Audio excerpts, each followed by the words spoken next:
অন্তর্বর্তী সরকারের প্রথম একনেক সভায় ১,২২২ কোটি টাকার 4 প্রকল্প অনুমোদন, পঞ্চবার্ষিকী পরিকল্পনা স্থগিতের সিদ্ধান্ত। জনস্বার্থে সেনাবাহিনীর হাতে ম্যাজিস্ট্রেসি ক্ষমতা, জানালেন স্বরাষ্ট্র উপদেষ্টা। আর সুযোগ পাবেন না অনুপস্থিত পুলিশ সদস্যরা। হাসপাতাল থেকে বাসায় ফিরলেন বেগম জিয়া। বিএনপিকে টিকে থাকতে আওয়ামী লীগের মতো হওয়া যাবে না, হুঁশিয়ারি মির্জা ফখরুলের। কারাগারে সালমান, আনিসুল, পলক ও মানিক। চট্টগ্রামে হাসিনা, 3 সাবেক সিইসি সহ বিতর্কিতদের বিরুদ্ধে রাষ্ট্রদ্রোহ মামলা। দর্শক, সংবাদপত্রে শুনছিলেন একেএসটিএমটি বার সংবাদ শিরোনামগুলো। সংবাদে আপনাদের সাথে আছি আমি তানজিয়া জুথি। জানাবো বিস্তারিত। ১,২২২ কোটি ১৪ লাখ টাকা ব্যয়ে 4টি প্রকল্প অনুমোদন দিয়েছে জাতীয় অর্থনৈতিক পরিষদের নির্বাহী কমিটি একনেক।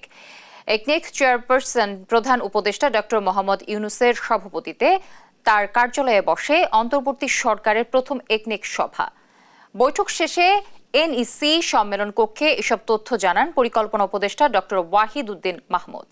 জানান, পঞ্চবার্ষিক পরিকল্পনা স্থগিতের সিদ্ধান্ত নিয়েছে সরকার। বাকিটা থাকছে শামীমা আক্তারের প্রতিবেদনে। অন্তর্বর্তী সরকারের প্রধান উপদেষ্টা ও একনেক চেয়ারপারসন ডক্টর মোহাম্মদ ইউনূসের সভাপতিত্বে তার কার্যালয়ে বসে অন্তর্বর্তী সরকারের প্রথম একনেক সভা। রীতি অনুযায়ী সবসময় একনেক সভা পরিকল্পনা কমিশনের এনইসি সম্মেলন কক্ষে অনুষ্ঠিত হলেও এবার তা পরিবর্তিত হয়েছে। প্রথমবারের মতো তেজগাঁয়ে প্রধান উপদেষ্টা কার্যালয়ে একনেকের বৈঠক হলো। বৈঠক শেষে বিকেলে শেরেবাংলা নগরের এনইসি সম্মেলন কক্ষে সংবাদ সম্মেলনে আসেন পরিকল্পনা ও শিক্ষা উপদেষ্টা ওয়াহিদ উদ্দিন মাহমুদ।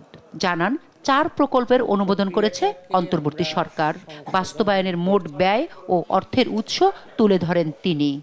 আজকের একটা প্রকল্প হলো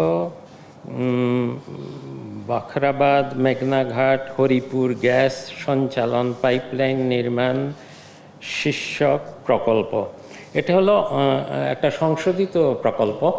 এটা একটা পাইপলাইন তৈরি করা হবে, গ্যাস পাইপলাইন তৈরি করা হবে। খুব সম্ভব মুন্সিগঞ্জ বা এই এলাকা কয়েকটা জেলা মিলে। পঞ্চবার্ষিকী পরিকল্পনা আপাতত স্থগিত থাকবে জানিয়ে উপদেষ্টা ডক্টর ওয়াহিদ উদ্দিন মাহমুদ বলেন, বিগত সরকার কখনোই পরিকল্পনা অনুযায়ী বাজেট প্রণয়ন করেননি। কয়েক বিলিয়ন, অনেক বিলিয়ন ডলার যে পড়ে আছে, এগুলোকে কাজে লাগাবো এবং ভালো কাজে লাগাবো। আমরা বৈদেশিক সাহায্য পুষ্ট প্রকল্পগুলোকে ত্বরান্বিত করতে চাচ্ছি, যাতে করে এই বৈদেশিক সাহায্যের একটা বিরাট পাইপলাইন এটা পড়ে আছে, ওইগুলো ব্যবহার হচ্ছে না।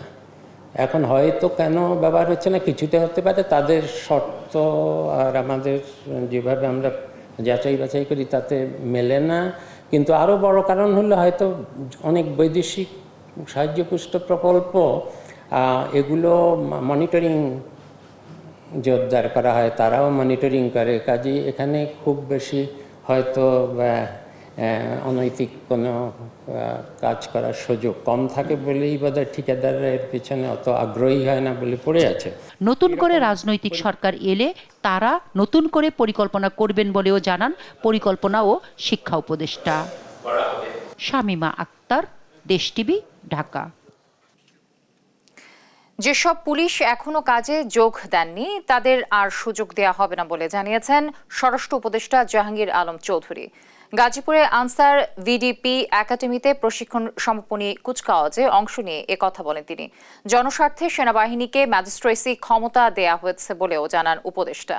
এদিকে জনপ্রশাসন সচিব জানিয়েছেন, আইন মেনে নির্দিষ্ট অধিক্ষেত্র ও সময়ের জন্য এ সিদ্ধান্ত নেওয়া হয়েছে। সহকর্মীদের সহায়তায় টুম্পা আফরোজের রিপোর্ট। ছাত্র জনতার অভ্যুত্থানের সময় থেকেই সার্বিক নিরাপত্তায় মাঠে তৎপর ছিল সেনাবাহিনী। স্বৈরাচার সরকার পতনের পরও অস্থিতিশীলতা নিরসন এবং আইন শৃঙ্খলা বাহিনী শূন্য অবস্থায় জননিরাপত্তা নিশ্চিতে ভূমিকা রেখে যাচ্ছে সেনাবাহিনী। এমন পরিস্থিতিতে মঙ্গলবার জনস্বার্থে সুনির্দিষ্ট অধিক্ষেত্র ও সময়কালে তাদের বিচারিক ক্ষমতা দিয়ে প্রজ্ঞাপন জারি করে সরকার। বুধবার জনপ্রশাসন সচিব জানান, পুরো বিষয়টি আইন শৃঙ্খলা প্রক্রিয়ার সঙ্গে সম্পৃক্ত। এতে মানুষ আরও নিরাপদ বোধ করবে। আরও যাতে জনবান্ধব পরিবেশে মানুষ চলাচল করতে পারে, সিকিউর ফিল করে, মানুষের মধ্যে যেন আস্থা থাকে। আমাদের বিভিন্ন বাহিনী কাজ করে না, তো এটা আরেক বাহিনীকে বিধি মোতাবেকই তাদেরকে এই ক্ষমতা দেওয়া হয়েছে। এদিকে স্বরাষ্ট্র উপদেষ্টা জানান, জনস্বার্থেই সেনাবাহিনীর হাতে ম্যাজিস্ট্রেসি ক্ষমতা দেওয়া হয়েছে।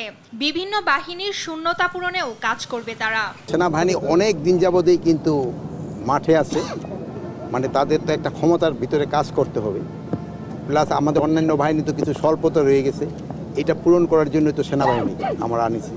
যেমন এই যে ম্যাজিস্ট্রিয়াল পাওয়ারটা, এইটার সুবিধাটা ভোগ করবে বাংলার জনগণ। এখনো 187 পুলিশ সদস্য কর্মস্থলে অনুপস্থিত জানিয়ে স্বরাষ্ট্র উপদেষ্টা বলেন, তারা অপরাধে জড়িত, তাদের আর কোনো সুযোগ দেওয়া হবে না। এখনো জয়েন করে নাই, তাদের আর জয়েন করতে দেওয়া হবে না, এবং তাদের ক্ষেত্রে ডিসিপ্লিনারি অ্যাকশন নেওয়া হবে। তাদের থেকে কোনো ধরনের তাদের মাফ করা হবে না।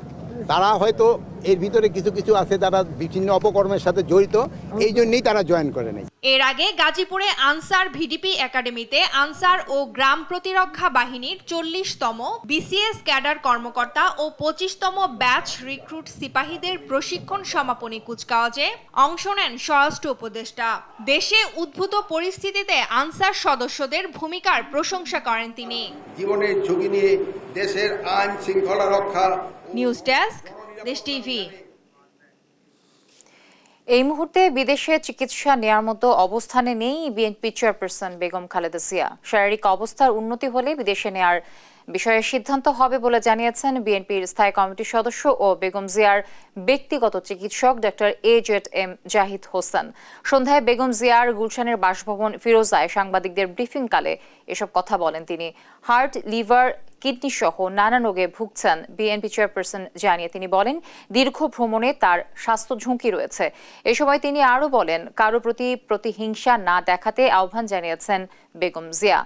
সংক্ষুব্ধ ব্যক্তিদের প্রতি আইনি পদক্ষেপ নেওয়ার নির্দেশনাও দিয়েছেন বিএনপি চেয়ারপারসন বলেও জানান ডক্টর জাহিদ। এর আগে রাজধানীর এভার কেয়ার হাসপাতালে 6 দিন চিকিৎসা শেষে ফিরোজায় ফেরেন বেগম খালেদা জিয়া। আমাদের মেডিকেল প্রস্তুতি যেটা দরকার, আমাদের মেডিকেল প্রস্তুতি পুরো কমপ্লিট। আমরা কোন হসপিটালে নিব, কি নিব, আমরা আমেরিকা এবং ইউকেতে 2টি হসপিটালে আমরা সব কিছু আমরা কনসালটেন্ট থেকে শুরু করে সব কিছু আমরা ফাইনাল করে রেখেছি। আমরা কিভাবে নিব সেটাও আমরা ঠিক করে রেখেছি। আইনগত যে জটিলতা আছে সেটা বর্তমান সরকারের যারা আইনের সাথে সম্পৃক্ত তাদের সাথেও আমরা কথা বলেছি। কাজে এইটা হচ্ছে এখনকার জাস্ট ওনার শারীরিক সুস্থতা আর ওনাকে নিয়ে যাওয়া, এটার উপরেই এটা নির্ভর করছে। আওয়ামী লীগের মতো না হয়ে দেশের মানুষের ভালোবাসার পাত্র হিসেবে গড়ে উঠতে নেতাকর্মীদের প্রতি আহ্বান জানিয়েছেন বিএনপি মহাসচিব মির্জা ফখরুল ইসলাম আলমগীর। আসছে পূজায় হিন্দু সম্প্রদায়কে নিয়ে কোনো অঘটন যাতে না ঘটে সেদিকে সজাগ থাকার আহ্বানও জানান তিনি। এদিকে স্বৈরাচারের পতন কেবল 2-1 দিনের নয়, বরং দীর্ঘ লড়াই সংগ্রামের ফসল বলে আবারও দাবি করেছেন দলটির স্থায়ী কমিটির সদস্য নজরুল ইসলাম খান। সাইফুর রিপনের প্রতিবেদন। বুধবার ঢাকা রিপোর্টার্স ইউনিটিতে রক্তে ভেজা গণ অভ্যুত্থান, গণ আকাঙ্ক্ষার বাংলাদেশ শীর্ষক আলোচনা সভার আয়োজন করে বাংলাদেশের বিপ্লবী ওয়ার্কার্স পার্টি। মনে রাখতে হবে, আরো দীর্ঘ পথ আমাদেরকে পাড়ি দিতে হবে। অন্তর্বর্তী সরকারের ভেতর অস্থিতিশীলতা ও সমন্বয়হীনতা দেখা যাচ্ছে উল্লেখ করে বক্তারা বলেন, উপদেষ্টাদের আরো দায়িত্বশীল হতে হবে। অন্তর্বর্তী সরকারের থেকে, তার বাতাবরণে থেকে রাষ্ট্রীয় প্রত্যক্ষ বা পরোক্ষ কোনো বাতাবরণ, কোনো সুযোগ সুবিধা নিয়ে রাজনৈতিক দল বা প্ল্যাটফর্ম করবার কোনো সুযোগ নাই। কেন? কারণ অন্তর্বর্তী সরকারকে ভবিষ্যতে তাদের অধীনে একটা বিশ্বাসযোগ্য জাতীয় নির্বাচন তাদেরকে নিশ্চিত করতে হবে। বিএনপির স্থায়ী কমিটির সদস্য নজরুল ইসলাম খান বলেন, ছাত্র জনতার ব্যানারে যে লড়াই হয়েছে তাতে সব শ্রেণী পেশার মানুষের অংশগ্রহণ ছিল, তাই সবার অবদানকেই স্বীকৃতি দিতে হবে। এই লড়াইয়ে যারা জীবন দিলেন তাদের পাশাপাশি যারা গত 15-16 বছর ধরে গুম হয়েছে, খুন হয়েছে, লক্ষ লক্ষ মানুষ মামলার শিকার হয়েছে, গায়েবী মামলার শিকার হয়েছে, নানাভাবে নিগৃহীত হয়েছে, নানাভাবে অত্যাচারিত হয়েছে, এরা সবাই এই আন্দোলনেরই অংশ।